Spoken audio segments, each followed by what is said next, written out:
I'm Derek Scott. Hi, I'm Logan Curry. I'm Jenna Horton. Our group went to the Kingdom Hall of the Jehovah's Witness at Monroe Road, March 30th, 2014, 9:30 service. Once we got into the building, a lot of people went up to us and just started shaking our hands and greeting. They really wanted to share, their version of the Bible with us. So the start of the service, there was maybe half an hour long a sermon, and then anything after that was just a Q&A.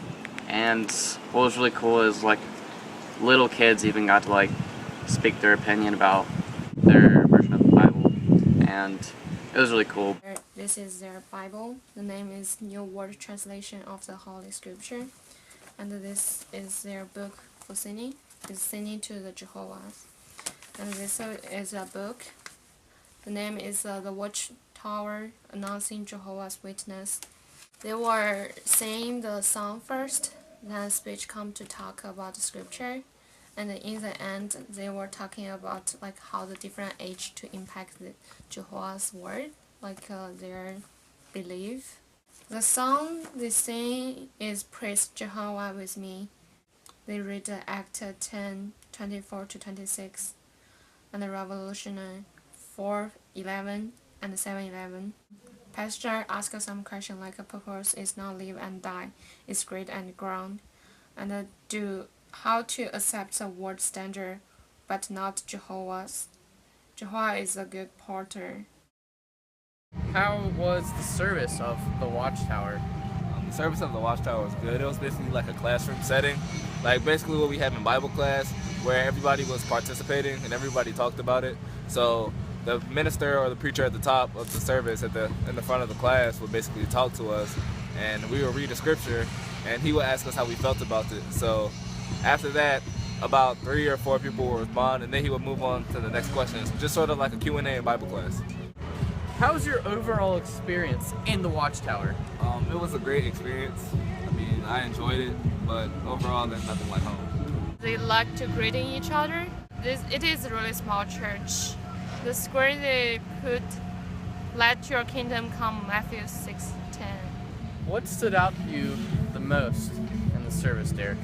What stood out to me was how everybody from people who looked like they were 80 years old to people who looked like they were 7 or 6 years old participating. You had little 6-year-old reading scriptures, and you had 70-year-old people talking about how they could help those kids that were learning to help them become better Jehovah's Witnesses. The building were made of bricks. It was a 1-story building.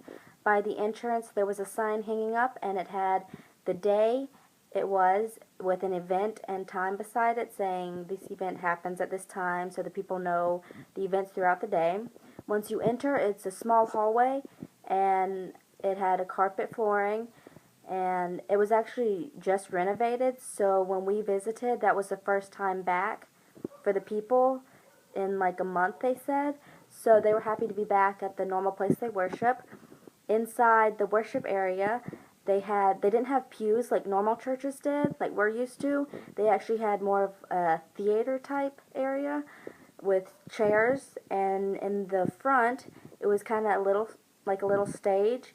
There was a table and chairs set off to the side. There was a mic for the speaker who read the scriptures later on. In the back, it was a glass area where people could sit, and they actually had an area where you could listen on phone.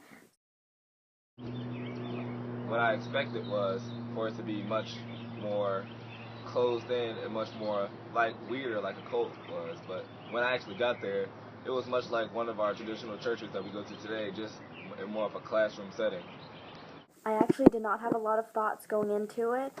One thing I did expect was for there to be a bigger worship area, but it actually turned out to be really small. I was expecting there to be lots more people there, and I was expecting the speaker to talk through the whole meeting, but instead it was more of a classroom setting, like Derek had said, where it was more of a Q&A type format.